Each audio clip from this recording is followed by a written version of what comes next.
Hi friends, welcome to Homemaking Mantra. This is Shanti. Welcome to Daily Vlogs.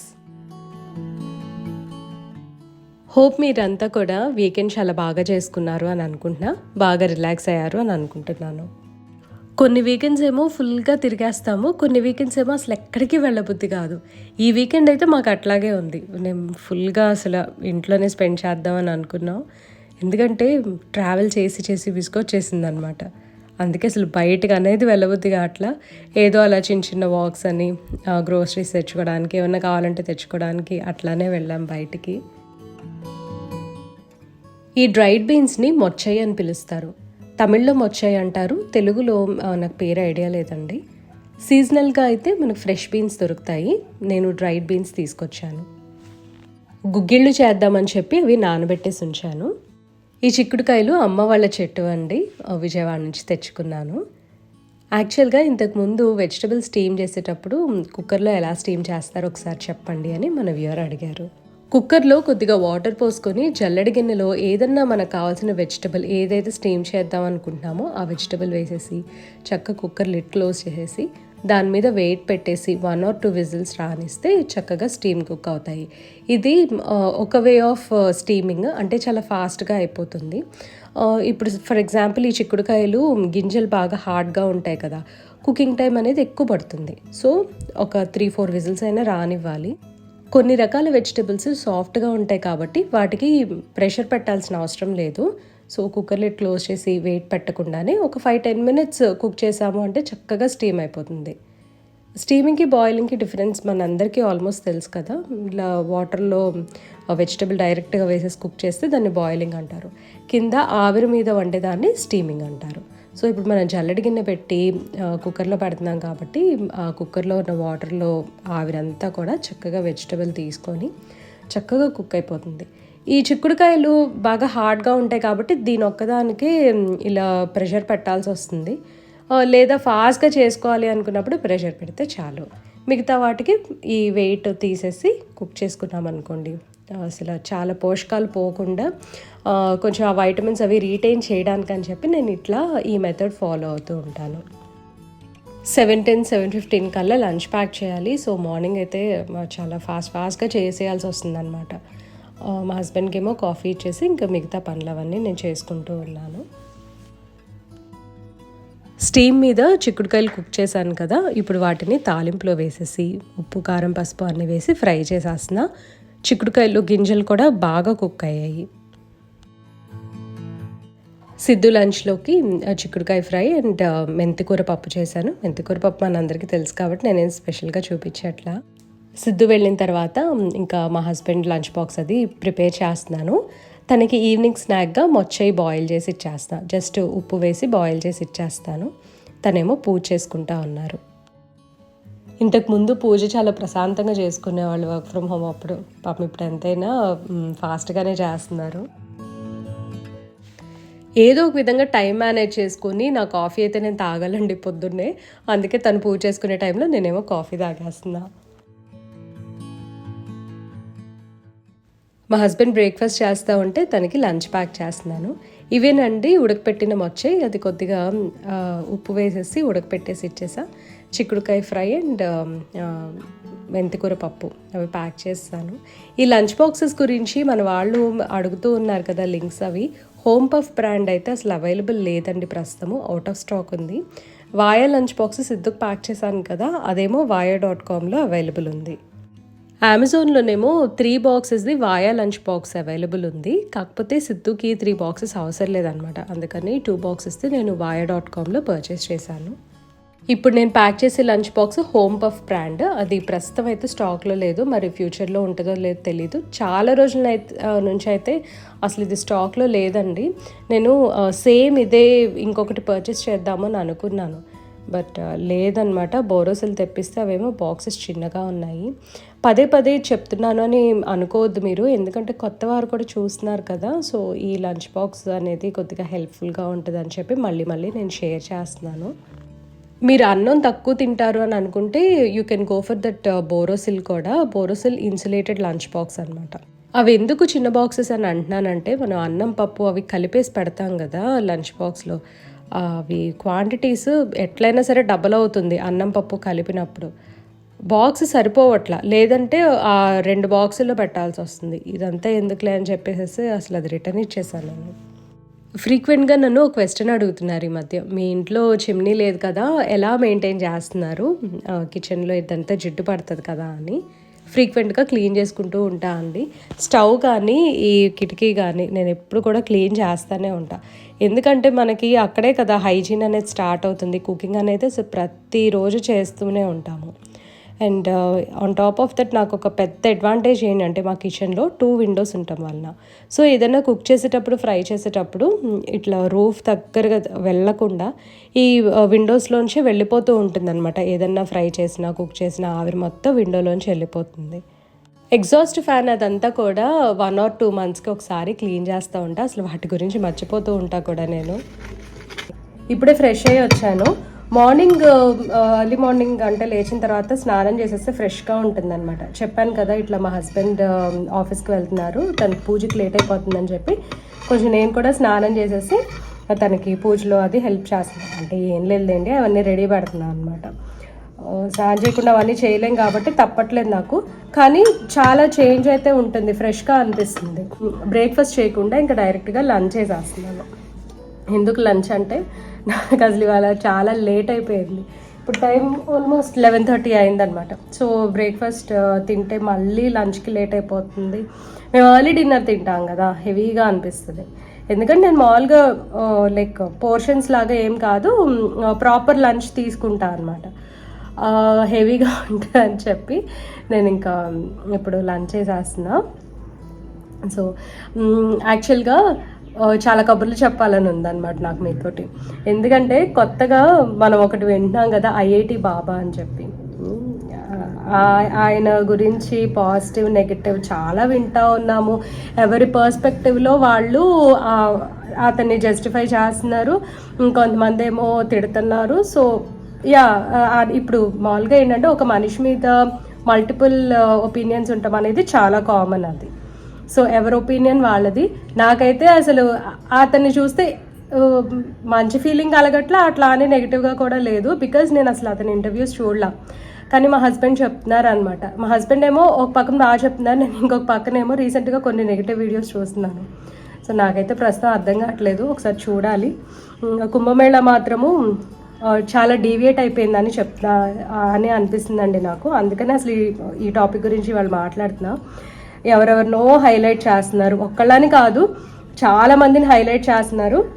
నాకు అనిపించింది ఏంటంటే వాళ్ళు ఎవరో ఒక పర్సనల్ లైఫ్ని తీసుకొని నువ్వు అందంగా ఉన్నావు, నువ్వు ఎందుకు బాబాలాగా టర్న్ అయిపోయావు అని చెప్పి లేడీస్ని అడగటము, సన్యాసిని లాగా టర్న్ అయిపోయాను లేడీస్ని అడగటము, లేకపోతే బాబాస్నేమో మీరు ఎందుకు ఇట్లా అయిపోయారు, మీరు బాగా చదువుకున్నారు కదా అంటావు, ఇట్లా ఇవన్నీ తీసుకొస్తున్నారు. కానీ నిజంగా అఘోరాస్ నుండి, అఘోరీస్ నుండి, తర్వాత నాగసాధువుల నుండి అసలైన ఆధ్యాత్మికత, నిజంగా అసలు దేవుడు అంటే మనం ఎలా చూడాలి, కొంచెం అవన్నీ నేర్పించండి మాకు అని అసలు ఆ వీడియోస్ అయితే నేను చూడలేదండి. యాక్చువల్లీ నాకు హిందీ రాదు, అదే డ్రాబ్యాక్.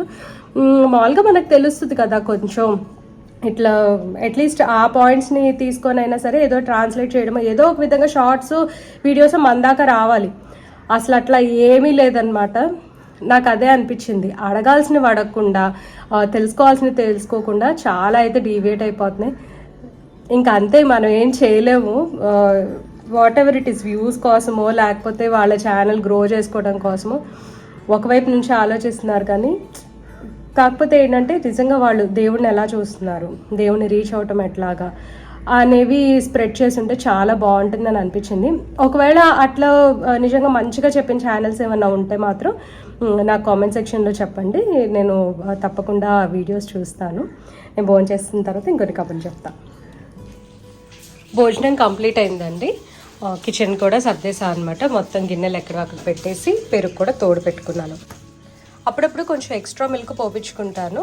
అప్పుడు ఏంటంటే ఇలా 2 బాక్సెస్లో తోడు పెట్టేసా అంటే 2-3 డేస్కి ఈజీగా వస్తుంది. మేము పెరుగు పాలవి ఎక్కువగానే వాడతాం ఇంట్లో.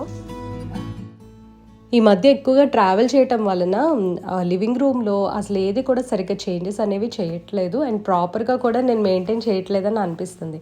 అంటే లైక్ ఎప్పుడు కొత్తగా డెకార్ చేయటము లేకపోతే మార్చటము అట్లా అసలు చేయట్లేదు అనమాట. చాలా రోజుల తర్వాత ఇవాళ ఊర్లీలో ఫ్లవర్స్ కూడా వేసేసి ఉంచా. సిద్ధు రూమ్ కూడా ఒకసారి మొత్తం డస్టింగ్ చేస్తున్నాను. తను స్కూల్కి వెళ్ళిన టైంలోనే కదా నాకు కొంచెం ఫ్రీగా ఉండేది. ఒక్కొక్కటిగా ఇంక అన్నీ క్లీన్ చేసుకుంటూ వస్తున్నా కదా. డోర్ మ్యాట్స్ కూడా చేంజ్ చేసా, అవేమో వాషింగ్ మిషన్లో వేస్తాను. తర్వాత అయోన్ నుంచి క్లోత్స్ వచ్చాయి, ఇంకా అవన్నీ షెల్ఫ్లో ఎక్కడ పట్టు. ఇవేమో అయోన్ నుంచి వచ్చిన బట్టలు, ఇవి ఇవ్వాల్సిన బట్టలు. సో ఫస్ట్ అయితే ఇవి సర్దేస్తాయి ఇవాళ.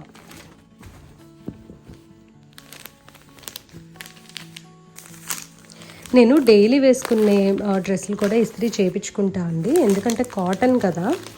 ఇవి వీడియోస్ కానీ అనుకోవద్దు మీరు, ఫస్ట్ నుంచి ఇది నాకు ఒక అలవాటు.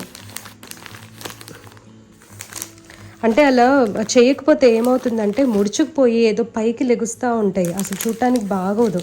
మనమైనా చేసుకోవచ్చు, లేదంటే ఇట్లా బయటైనా ఇచ్చేసేయచ్చు కదా. ఇంతకుముందు ఒక్కొక్కసారి నేను చేసుకునేదాన్ని, అంటే లైక్ లాక్డౌన్ టైంలో అట్లాగా.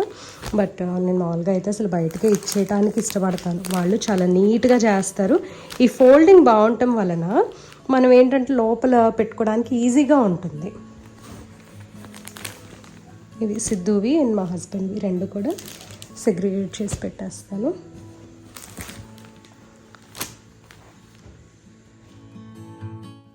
బట్టలు సత్తుంటే నాకు ఒక విషయం గుర్తొచ్చిందండి.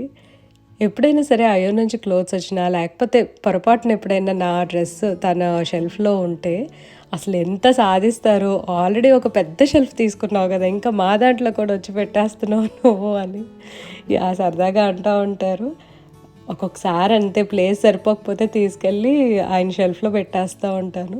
సిద్ధుకి మా హస్బెండ్కి ఒకటి ఉంటుంది అండ్ నాదేమో ఇంకో బెడ్రూమ్లో ఫుల్గా ఉంటాయి అన్నమాట. ఇవన్నీ సర్దేలోపు మ్యాట్స్ కూడా క్లీన్ అయిపోయాయి. తర్వాత వాషింగ్ మెషిన్కి డ్రమ్ క్లీన్ ఆప్షన్ ఉంటుంది కదా, దాంతో వాషింగ్ మెషిన్ క్లీన్ చేస్తున్నాను. షూస్ తర్వాత డోర్ మ్యాట్స్ ఇవన్నీ వాష్ చేసిన తర్వాత మళ్ళీ మన క్లోత్స్ వేసి ఆ సైకిల్ రన్ చేయాలి అని అంటే ఏదోలా అనిపిస్తుంది. అంటే ఆ మురికంతా వాషింగ్ మెషిన్లో ఉన్న ఫీలింగ్ వస్తుంది కదా మనకి. అందుకని డ్రమ్ క్లీన్ చేసుకుంటా ఉంటే చక్కగా వాషింగ్ మెషిన్ క్లీన్ అవటమే కాకుండా మెయింటెనెన్స్ కింద కూడా వస్తుంది. ఖచ్చితంగా మనము ఎవ్రీ మంత్, అంటే పాత మెషిన్స్ అయితే ఎవ్రీ మంత్, ఒకవేళ కొత్త మెషిన్స్ అనుకోండి 3 monthsకి ఒకసారి అట్లాగా డ్రమ్ క్లీన్ ఆప్షన్ యూస్ చేసి వాషింగ్ మెషిన్ క్లీన్ చేసాము అంటే గంక్ పేరుకోకుండా ఉంటుంది. వాషింగ్ మెషిన్ క్లీన్ చేసినప్పుడు కింద ఒక నాబ్ ఉంటుంది కదా, అది ఓపెన్ చేస్తే వాటర్ అంతా కూడా బయటకు వచ్చేస్తుంది. సో అప్పుడు బాల్కనీ అంతా ఫుల్గా వాటర్ ఉంటుంది కాబట్టి నేను చక్కగా బాల్కనీ కూడా క్లీన్ చేసేసుకుంటున్నా. ఇదంతా ఒక్కొక్కసారి ఏంటంటే అనుకోని క్లీనింగ్ వస్తూ ఉంటుంది. ఇంకా పనిలో పని చక్కగా ఇదంతా బ్రష్ చేసి క్లీన్ చేసేద్దాము. అసలు ఒక 1 month పైనే అయినట్టుంది నేను బాల్కనీ క్లీన్ చేసి. కొడైకెనాల్ వెళ్ళక ముందు కూడా క్లీన్ చేసినట్లేనండి. సో అందుకని ఇంకా ఫుల్గా డీప్ క్లీనింగ్ లాగా చేస్తున్నాను. అండ్ ఇంకొకటి, ఇదంతా మురిగ్గా కనిపించడానికి కారణం కూడా ఒకసారి ఆల్రెడీ చెప్పాను కదండి, ఇది యాసిడ్ వేసి క్లీన్ చేయడం వలన అట్లా అయిపోయింది. సో మీరు ఎవరు కూడా యాసిడ్ తోటి బాల్కనీ మెయిన్గా ఈ మార్బుల్ స్టోన్స్ అనేవి క్లీన్ చేయొద్దు, పాడైపోతాయి అన్నమాట. ఇట్లా తర్వాత నల్ల మచ్చల్లాగా పేరుకుంటాయి. హార్పిక్ వేసి క్లీన్ చేసాము అని అంటే అసలు చాలా షైన్ వస్తుంది. కాకపోతే నేను జస్ట్ ఊరికే బ్రష్ చేసేస్తున్నాను, అంత మురికి కూడా ఏమీ లేదండి. సిద్ధు అప్పుడే స్కూల్ నుంచి వచ్చాడు కదా, ఒక బకెట్ వాటర్ తెచ్చిపెట్టమంటే పాపం అది కష్టం మీద తెచ్చాడు. అది చాలా పెద్ద బకెట్, అందుకే బరువుగా ఉంది. నాకు మెయిడ్ ఉన్నా సరే తను ఏంటంటే పైన క్లీన్ చేసేసి మాప్ చేసి వెళ్తుంది, కానీ ఇట్లా డీప్ క్లీనింగ్ చేసుకోవాలంటే మనమే కదా. మా ఫ్రెండ్ వచ్చిందండి ఈ లోపు, సో తన్ని కూడా ఒకసారి నేను వీడియోలో చూపిస్తాను అని చెప్పి క్యాప్చర్ చేశాను. వాళ్ళు మా పై ఫ్లోర్లో ఉంటారు. అసలు one of my close friends అనమాట, చాలా మంచిది. అసలు మా కాన్వర్సేషన్స్ ఎలా ఉంటాయంటే 5 నిమిషాలు ఏదన్నా ఒక విషయం చెప్దామని వెళ్ళి అది కాస్త పావుగంట కాస్త అరగంట కాస్త గంట అయిపోతుంది. సో మనందరం ఆల్మోస్ట్ అంతే కదా. ఇవి మనీ ప్లాంట్ ఏరియల్ రూట్స్ అండి. మనీ ప్లాంట్ బాగా అంటే ఎక్కువ సంవత్సరాల నుంచి పెరుగుతున్నా లేదా బలంగా పెరుగుతున్నా సరే పెద్ద ఏరియల్ రూట్స్ వస్తాయి. అవి గోడకి టచ్ అవుతాయి, గోడకి మంచిది కాదు అని అంటారు. సో అవి కట్ చేసేస్తున్నాను. కట్ చేయడం వల్ల ప్లాంట్కి ఏమీ ప్రాబ్లం ఉండదు. ఇవాళ ఏంటో అస్సలు పని అవ్వట్లేదండి. గోంగూర వలవాలి, కరివేపాకు కారం చేద్దాం అనుకుంటున్నా కదా, మధ్యాహ్నం చేయాలన్నమాట. చక్కగా డ్రై అయిపోయాయి. అంటే ఆకులు కొద్దిగా వడిలిపోతాయి కదా, అప్పుడు చేసుకోవడం చాలా ఈజీ అన్నమాట. ఫ్రెష్ ఆకులతో కూడా చేస్తారు, కానీ నాకు ఇలా అలవాటు అయిపోయింది. కరివేపాకు కారం చేయడానికని ఒక 2 పెద్ద కట్టలు కరివేపాకు తీసుకున్నా. అంటే 3-4 దోసెళ్ళు కరివేపాకు అనమాట. ఒక రోజంతా గాలికి ఆరనిచ్చాను. నెక్స్ట్ ఇంకా కరివేపాకు కారం చేస్తున్నాను. దానికి కావాల్సిన ఇంగ్రీడియంట్స్ అన్నీ చెప్తా. ధనియాలు 1 కప్ తీసుకుంటాం. ఇప్పుడు కప్ అంటే ఎగ్జాక్ట్లీ 1 కప్ అనేం కాదండి, మన దగ్గర ఉన్న చిన్న చిన్న గ్లాసెస్ లేకపోతే గిన్నెలు ఆ మెజర్మెంట్స్ తోటి చేసుకోవచ్చు. 1 కప్పు ధనియాలు, 1/2 కప్పు జీలకర్ర. మెంతులు వచ్చేసరికి 1/2 కప్ తీసుకుంటే బాగుంటుంది. మరీ 1/2 కప్ అంటే చేదు వచ్చేస్తుంది. కరివేపాకులో కూడా కొంచెం ఎంతో కొంత చేదు ఉంటుంది కదా, సో మెంతులు చూసి వేసుకోండి. పచ్చెనగపప్పు 1/2 కప్పు చాలు, మరీ ఎక్కువ ఉన్నా సరే వెగటుగా ఉంటుంది. మినప్పప్పు 1 కప్ తీసుకున్నాను. మిరపకాయలు అవి ఎంత కారం ఉంటాయో దాన్ని బట్టి తీసుకోవాలి. నేను తీసుకున్న క్వాంటిటీ ఆఫ్ పప్పులు ఉన్నాయి కదా, అవి చిన్న చిన్న కప్స్తో తీసుకున్నా కాబట్టి ఒక 10 మిరపకాయలు అయితే సరిపోతాయి. ఇవి కారం తక్కువ ఉండబట్టి ఒక 15 మిరపకాయలు తీసుకున్నాను. 1 కప్ ఏమో పుట్నాల పప్పు తీసుకున్నాను. పుట్నాల పప్పు ఆప్షనల్.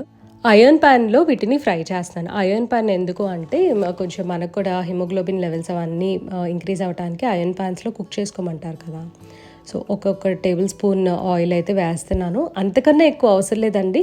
ఎక్కువ పడింది అనుకోండి ముద్దగా అయిపోతుంది అనమాట పొడి, పెద్ద తేడా ఉండదు. నూనెగా అనిపించి త్వరగా వాసన వచ్చేస్తుంది. ఒక దాంట్లో విడిగా ఎండుమిరపకాయలు ఫ్రై చేసి పెట్టుకుంటున్నాను. ఇంకొక ప్యాన్లో పప్పులు కూడా వేసుకొని దోరగా ఫ్రై చేసుకోవాలి. మాడకూడదండి, మాడితే మళ్ళీ పొడంతా కూడా చేదొస్తుంది, ఆ వాసన కూడా సరిగ్గా ఉండదు. ఎండుమిరపకాయలు మంచి స్మెల్ వచ్చే వరకు ఫ్రై చేసుకుంటున్నాము. ఆ తర్వాత ఒక ప్లేట్లోకి తీసేసి ఉంచాను. ఆయిల్ ఇంకా ఎక్స్ట్రా ఏమీ వేయకుండా కరివేపాకు డైరెక్ట్గా వేసేసి సిమ్లో ఫ్రై చేయండి. మాడనివ్వకుండా చూసుకోవాలి, కొద్దిగా క్రిస్పీగా అవ్వాలి. కరివేపాకుని బ్యాచెస్గా ఫ్రై చేసుకుంటే త్వరగా ఫ్రై అవుతాయి. మన దగ్గర ఉన్న క్వాంటిటీని బట్టి అలా ప్లాన్ చేసుకోవచ్చు. నా దగ్గర కొంచెం ఎక్కువే ఉన్నాయి కాబట్టి నేను 2 టైమ్స్ ఫ్రై చేశాను, అంటే 2 బ్యాచెస్గా ఫ్రై చేశాను. ప్యాన్కి సరిపడానే వేసుకోండి, లేదంటే కింద మాడిపోతుంది, పైనేమో అట్లాగే కలవకుండా ఉండిపోతాయి అన్నమాట. ఎందుకంటే కింద నుంచి పైకి టర్న్ చేయాలి అంటే కొంచెం తక్కువ ఉంటేనే బాగుంటుంది. సో ఫస్ట్ బ్యాచ్ తీసి ప్లేట్లో వేసి మళ్ళీ సెకండ్ బ్యాచ్ కూడా ఫ్రై చేస్తున్నాను. ఒక పక్కన పప్పులు కూడా సిమ్లో పెట్టేసి చక్కగా మంచి కలర్ వచ్చే వరకు రోస్ట్ చేసుకుంటున్నాను. లాస్ట్లో పుట్నాల పప్పు కూడా వేసేసి ఫ్రై చేస్తున్నాను. వాటికి ఫ్రైయింగ్ టైం ఎక్కువ అవసరం లేదు కాబట్టి లాస్ట్లో వేసాను. సో పుట్నాల పప్పు కంప్లీట్లీ ఆప్షనల్. లాస్ట్లో నిమ్మకాయ సైజ్ అంత చింతపండు, తగినంత ఉప్పు యాడ్ చేసుకొని ఒకసారి బాగా తిప్పేసి స్టవ్ ఆఫ్ చేసుకోవాలి. ఆ వేడికి చింతపండు కూడా కొద్దిగా పచ్చి స్మెల్ అనేది పోతుంది. పొడి చేసుకున్న తర్వాత చాలా టేస్టీగా వస్తుందన్నమాట. ఈ చింతపండుకి వేడి తగలటం అనేది చాలా ముఖ్యము. అందుకని డైరెక్ట్గా మిక్సీ చేసేటప్పుడు మిక్సీ కప్లో వేయొద్దు. ప్యాన్లో ఇలా వేడిగా ఉన్నప్పుడే దాని మీద వేసేసేయండి.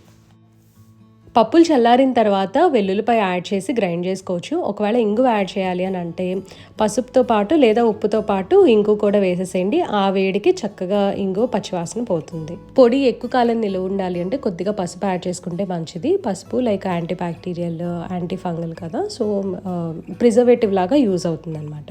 పొడి టెక్స్చర్ ఎలా ఉండాలి అనే దాన్ని బట్టి పల్స్ చేసుకుంటూ లేదా ఫుల్ స్పీడ్లో గ్రైండ్ చేసుకుంటే సరిపోతుంది. పల్స్ చేస్తే ఏంటంటే కొంచెం కోర్స్గా గ్రైండ్ అవుతుంది అనమాట. లాస్ట్లో కరివేపాకు కూడా యాడ్ చేసి ఫుల్గా గ్రైండ్ చేసేసి మొత్తం చల్లారిన తర్వాత అప్పుడు బాటిల్స్లో స్టోర్ చేసుకోవాలి. ఇదైతే నేను ఫ్రిడ్జ్లో పెట్టేస్తా అండి, ఎందుకంటే బయట పెట్టేస్తే షెల్ఫ్ లైఫ్ తగ్గిపోతుంది అనమాట. ఆ మంచి స్మెల్ అనేది కూడా త్వరగా పోవచ్చు. సో నాకైతే నేను చేసిన క్వాంటిటీకి ఈ 2 బాటిల్స్ వచ్చాయి. ఒకటి నాకు, ఒకటి మా ఫ్రెండ్కి. మీలో కొంతమంది మునగాకు పొడి ట్రై చేశారు కదా, అలాగే కరివేపాకు కారం కూడా ట్రై చేస్తారు అని అనుకుంటున్నాను. ఇదండి ఇవాళ వీడియో. మీకు నచ్చినట్లయితే తప్పకుండా లైక్ చేయండి, కమెంట్ చేయండి, ఛానల్కి సబ్స్క్రైబ్ చేసుకోండి.